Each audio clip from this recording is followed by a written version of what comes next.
இந்த தெளிவு உங்கள்கிட்ட இருக்கா? எந்த தெளிவு? அதை தானே வீடியோவில் கேட்குறீங்க. ரொம்ப முக்கியமான ஒரு தெளிவு, எல்லாருக்கும் போய் சேர வேண்டிய ஒரு தெளிவு. ராமு ஒருத்தரோட கதையை பற்றி நம்ம இந்த வீடியோவில் பார்க்கலாம்.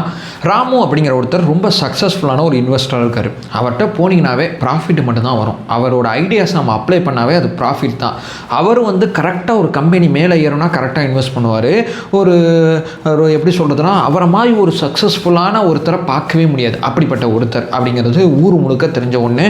உலகத்தில் இருக்கிற பல இன்வெஸ்டருக்கு அவர் ஒரு ரோல் மாடல். இவரமாக இன்வெஸ்ட் பண்ணுங்க, இவரோட கணிப்பு எங்கேயுமே மிஸ் ஆக மாட்டேங்குதுங்க, அவர்கிட்ட ஒரு தெளிவு இருக்குங்க, அந்த தெளிவு வெரி முக்கியமான தெளிவுங்க அப்படின்னு சொல்லி எல்லாருமே பாராட்டுறாங்க. இப்போ ராமுக்கிட்ட எல்லாரும் என்ன யோசிக்கிறாங்க, ராமு இந்த மாதிரி இந்த விஷயத்தை நமக்கு சொல்லி கொடுத்தா நல்லா இருக்குமே அப்படின்னு சொல்லி ராமு அவர்கள்ட்ட தொடர்ச்சியாக கேட்குறாங்க. ராமு பெரிய ஒரு இன்வெஸ்டர் தானே, நான் உனக்கு சொல்லித்தரேன், ஆனால் 1 hour ஷோ உனக்கு நான் நீ எனக்கு பேமெண்ட் பண்ணு, நான் உனக்கு சொல்லித்தரேன் அப்படின்னு சொல்கிறாப்புல. ஒரு 30 பேர் பேமெண்ட் கட்டி ராமு அவர்களோட ஷோவில் போய் உட்காடுறாங்க. ராமு அவர்கள் மைக்கை பிடிச்சி ஏதோ ரொம்ப சிம்பாதிக்காக அப்படி இப்படிலாம் பேச போகிறாரு அப்படின்னு சொல்லி நினைக்கிறாங்க. ராமு அவர்கள் முதல்ல என்ன பண்ணுறாங்க, ஒவ்வொருத்தங்கள்ட்டையும் மைக்கை கொடுக்குறாங்க. எல்லோரும் சொல்லுங்கள், இந்த ஷோவை நீங்கள் எப்படி பார்க்குறீங்க, எதனால் வந்தீங்க சார், நீங்கள் ஏதோ ஒரு ட்ரிக் வச்சுருக்கீங்க சார், அந்த ட்ரிக்கை நான் தெரிஞ்சுக்கிட்டேன்னா நானும் போய் இந்த ட்ரிக்கை ஃபாலோ பண்ணேன்னா வேலை ஈஸி சார், நான் ஏன் இவ்வளோ கஷ்டப்படணும் அப்படின்னு ஒருத்தர் சொல்கிறாப்புல. இந்த பக்கம் திரும்பி இன்னொருத்தர் என்ன சொல்கிறாருன்னா, சார் நீங்கள் ஏதோ மிஷின் வச்சுருக்கீங்கன்னு நினைக்கிறேன், ஏன்னா பெரிய இன்வெஸ்டராக இருக்கீங்க, அந்த மிஷினை என்கிட்ட கொடுத்தீங்கன்னா உங்களை மாதிரியே நான் போயிட்டு எதிர்காலத்தில் என்ன நடக்குதுன்னு பார்த்துட்டு அதுக்கேற்றபடி இந்த காலத்தில் இன்வெஸ்ட் பண்ணிடுவேன் அப்படின்னு சொல்லி இன்னொருத்தர் சொல்கிறாரு. இன்னொருத்தர் என்ன சொல்கிறாரு, சார் நீங்கள் சார் உங்களுக்கு பின்னாடி ஏதோ ஒரு பெரிய மாஃபியா இருக்குது சார், அது பெரிய ரிசர்ச் டீம் இருக்குது, அந்த டீமை நீங்கள் எப்படி கண்டுபிடிச்சிருக்கீங்க அப்படின்னு நீங்கள் சொல்ல போகிறீங்க என்கிட்ட, அதுக்கு தான் அந்த ஷோக்கு நான் வந்திருக்கேன் அப்படின்னு சொல்லி இன்னொருத்தர் சொல்கிறாரு. இப்படி ஒவ்வொருத்தங்களும் ஒவ்வொன்றும் சொல்கிறாங்க. ராமுக்கே பெரிய ஆச்சரியமாயிடுச்சு. நம்ம இதெல்லாம் சொல்லித்தரோம்னு எங்கேயுமே சொல்லலையே, நம்ம என்ன சொல்லித்தர போகிறோம், எப்படி இன்வெஸ்ட் பண்ணணும் அப்படிங்கிற அந்த பேசிக்கான விஷயத்தை தான் நம்ம சொல்லித்தர போகிறோம். இங்கே வந்தவங்களாம் என்னென்னமோ கற்றுக்கிறதுக்கு இங்கே வந்திருக்காங்க அப்படின்னு சொல்லி மைக்கை பிடிக்கிறார் ராமு. ராமு என்ன சொல்கிறாரு, இதுதாங்க இங்கே இருக்கிற பிரச்சனை, நான் சக்ஸஸ்ஃபுல்லாக பண்ணியிருக்கேங்கிறது உங்கள் அத்தனை பேருக்கும் தெரியும், ஓகே, ஆனால் என்கிட்ட சில ஃபெயிலியர்ஸ் இருக்குது, என்னோடய ஃபெயிலியர் எத்தனை நீங்கள் பார்த்தீங்க, மைக் கொடுக்குறாரு. சார் நீங்கள் எங்கே சார் ஃபெயிலியரே பண்ணீங்க, 99 சக்ஸஸாக இருக்குல்ல, ஒன்று தானே ஃபெயிலியராக இருக்கும், அந்த ஒன்றெல்லாம் நம்ம கன்சிடர் பண்ண தேவையில்லை அப்படின்னு சொல்கிறாங்க. இந்த பக்கம் சார் உங்கள்கிட்ட ஃபெயிலியர்ஸே கிடையாது சார், அப்படி இருந்தாலும் ரொம்ப கம்மியாக இருக்குது சார், அதெல்லாம் சகஜம் தான் சார் அப்படின்னு சொல்கிறாங்க. அப்போ இன்னொருத்தர் இப்படி மாறி மாறி சொல்லும் போது ராமு என்ன சொல்கிறாருன்னா, நீங்கள் என்னோட சக்ஸஸை மட்டும் ஹைலைட் பண்ணுறீங்க, நான் என்னோட ஃபெயிலியரை நான் பார்க்குறேன். ஏன் ஃபெயிலியராக பார்க்குறேன்னா, சக்ஸஸில் என்ன ஃபார்மெட்லாம் நான் யூஸ் பண்ணணும் அதே ஃபார்மெட் தான் இங்கேயும் யூஸ் பண்ணேன், அப்போ இது மட்டும் ஏன் ஃபெயிலியர் ஆகுது, அது மட்டும் என் சக்ஸஸ் ஆகுது, எங்கேயாவது வித்தியாசம் இருக்கா?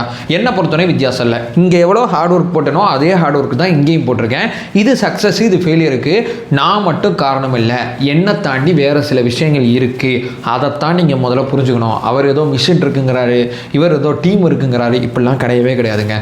ஒரு கம்பெனி, அந்த கம்பெனியோட விஷயங்கள் அத்தனையுமே நம்ம போயிட்டு செக் பண்ணுறோம், அதுக்கப்புறம் அந்த கம்பெனியோட பர்சன்ஸை போய் நான் டேரெக்டாக மீட் பண்ணுறதுக்கு என்னால் முடிஞ்சதை செய்வேன், அவங்களோட கான்டாக்ட் சர்க்கிளில் இருக்கிறவங்களாம் விசாரிப்பேன், எல்லாத்தையும் பார்த்துட்டு இந்த கம்பெனியில் இன்வெஸ்ட் பண்ணலாம், இந்த கம்பெனிக்கு ஃபியூச்சர் இருக்குது, இது இருக்குது அது இருக்குங்கிறதெல்லாம் நான் டேலி பண்ணி பார்த்துருவேன். நீங்கள் என்ன பண்ணுறீங்களோ அதையே தான் நானும் பண்ணுறேன், ஆனால் நான் அதில் ரொம்ப தீவிரமாக அணுவாக சரியாக எந்தவித கவன செலுத்தலும் இல்லாமல் விருப்பு வெறுப்பு இல்லாமல் எனக்கு பிடிக்கும் நான் முடிவு பண்ணிவிட்டு நான் போய் ஆக்ஷனில் இறங்கலை, நான் முடிவு பண்ணுறதுக்கு முன்னாடி அத்தனை தகவலையுமே விருப்பு வெறுப்பு இல்லாமல் தேடி அதுக்கப்புறம் இன்வெஸ்ட்மெண்ட் பண்ணுறேன், வேறு எதுவுமே கிடையாது.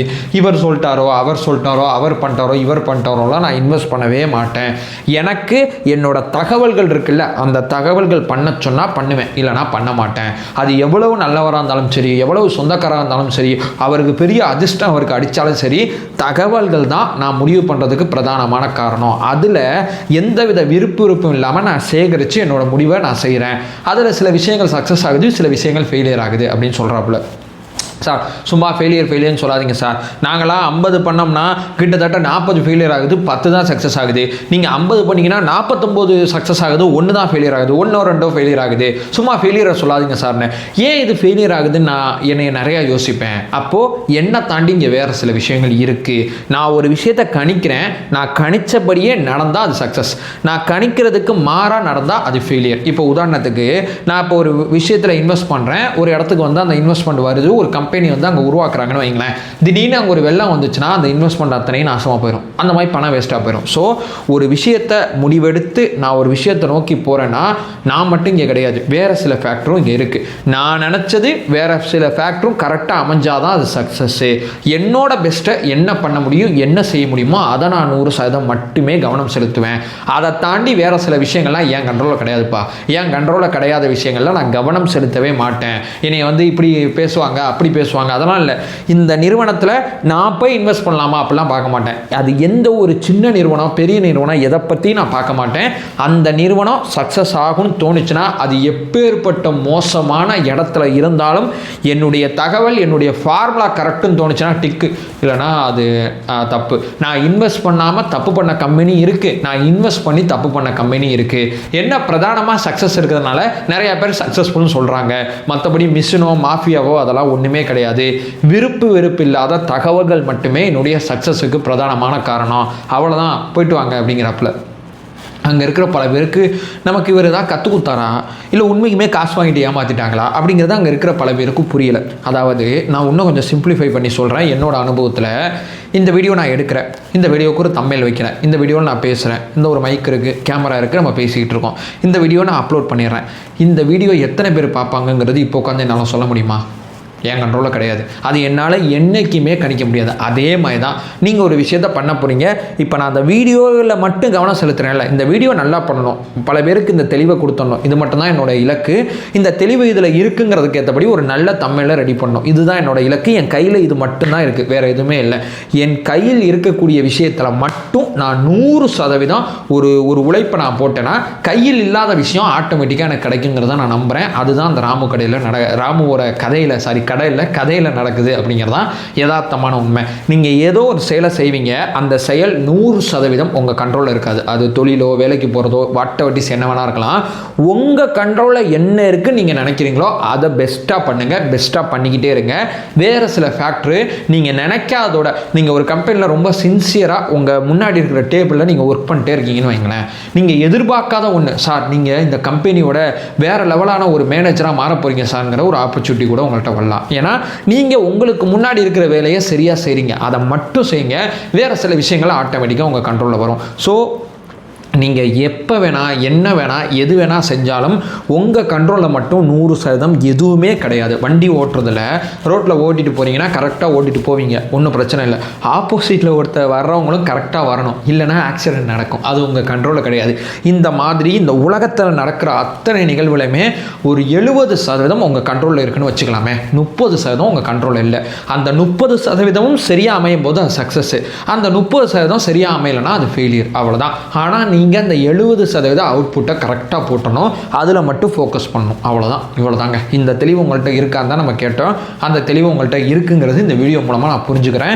நிச்சயமாக இதை நோக்கி தேவையில்லாத ஸ்ட்ரெஸ்லாம் எடுத்துக்கிட்டு என்னப்பா ஃபெயிலியர்னா ஏன் 70 நான் போட்டேங்க 30 சரியாக அமையலை, அது ஃபெயிலியர் ஆயிடுச்சுங்க.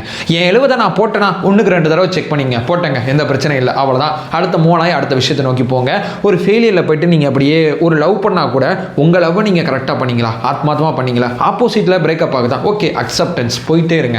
உங்கள் விஷயத்தை உங்கள் சைடு இருக்கிறத 100%ங்கிற இலக்கை நோக்கி வேகமாக போங்க.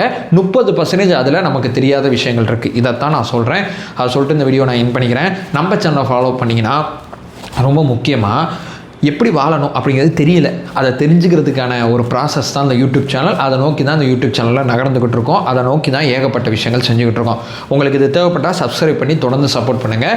நம்மளோட ஒரே நோக்கம் அறியாமை அகற்ற வேண்டும், அறியாமை அகற்றப்பட வேண்டும். Thank you so much.